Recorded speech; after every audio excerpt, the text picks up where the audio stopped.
Welcome to Mysteries of the Superstition Mountains. Today's episode is about Salt River rescues by Deputy Bradshaw of Maricopa County Sheriff's Office. Well, thank you, Larry. Thanks for having me again. It's fun to be back here and filming some of these videos. Today, we kind of came up with the idea maybe we'd talk a little bit about my work with the Maricopa County Sheriff's Office Mounted Unit and patrolling the lower Salt River, which is part of the Superstition Wilderness. Back behind me right here, you'll see one of my trusty steeds. This is Breeze. You might recognize him from prior videos. Breeze is a 17-year-old quarter horse that was donated to the Sheriff's Office about 5 years ago, and he is a mounted police horse. And several of these stories that I want to talk to you about today include him. So the idea for this video was I wanted to just show the usefulness of the horses in patrolling the lower Salt River. For many of you that aren't from Arizona and aren't familiar with, below the Superstition Mountains is the historical lower Salt River.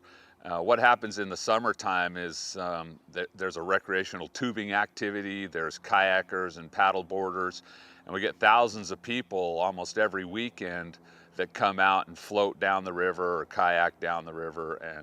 And so we have a large group of deputies, including myself, that work in our Lake Patrol Division that patrol that area.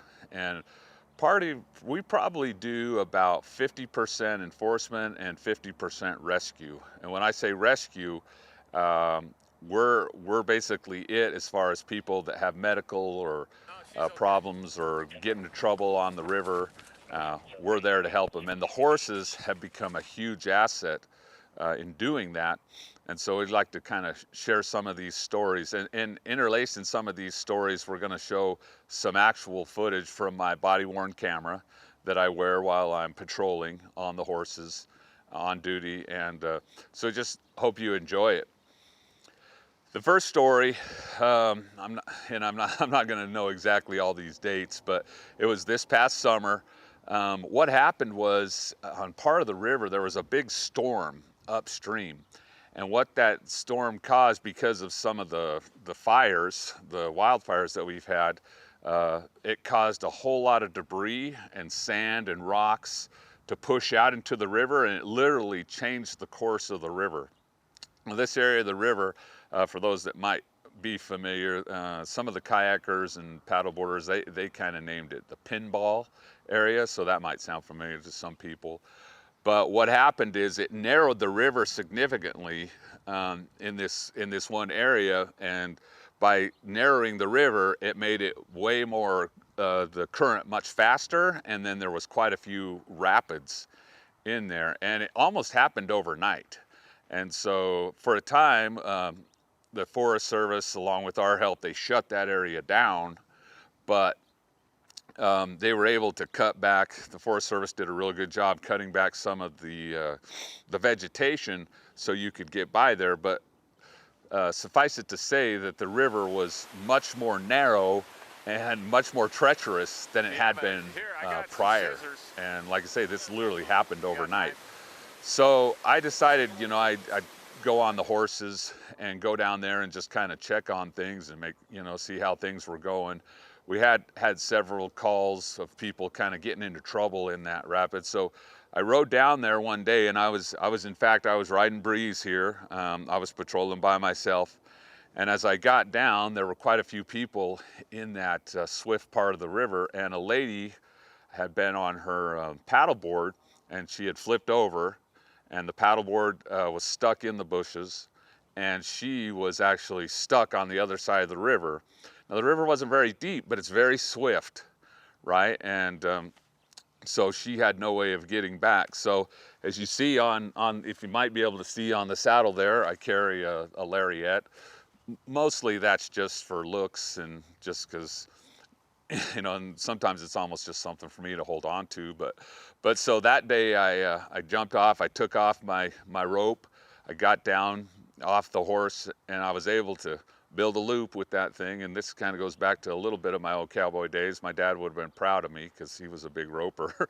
And I was able to make a loop with that, and I threw it across the river, and I kind of threw it in front of her, and I feel like I made a pretty good shot right there, and got the rope in front of her, and she was able to get it. And I told her, put it around herself. So she put it around herself. I got back on the horse. I dallied my rope onto my horn and tried to have her start to walk across. And as she's walking across, I'm backing the horse up, like I had a steer or something on the end of the rope to keep the rope tight. And she was able to safely get across, and she got off onto the shore right there. And I went down and was like, "Are you okay? Are you all right?" And yeah, and she was ecstatic. She's just like, thank you for saving me, and thanks for being here. And that area, it's very hard to access. It's actually closed to motorized vehicles to the public. It's very hard. It can be very difficult to access with vehicles, and or a boat or anything else. So it was good that I happened to be there that day with Breeze on the horse, and was able to get her across there. And then some of the other paddleboarders guys were able to go over, get her paddleboard. We were able to get her back, with her paddleboard and down where the river was smooth again, and she was able to go on. And a little bit later, her husband actually had pulled off to the side because they'd been paddleboarding together, and he came back and was like, "Where's my wife? Where's my wife?" And he's like, "Oh, we rescued her."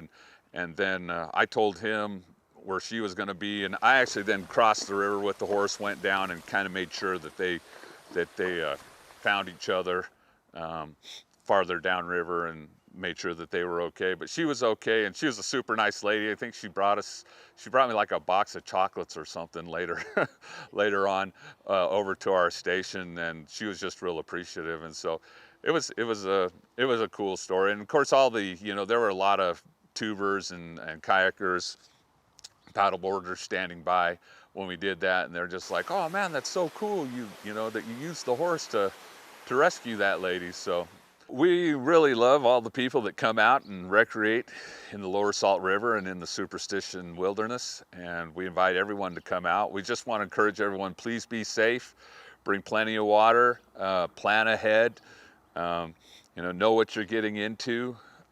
Make sure that you're not, if you're not planning on being out there at night, you got plenty of daylight to accomplish your activities, and just come on out and have fun. We are out there to help and rescue you if you need it, but just encourage you to have fun and enjoy the outdoors.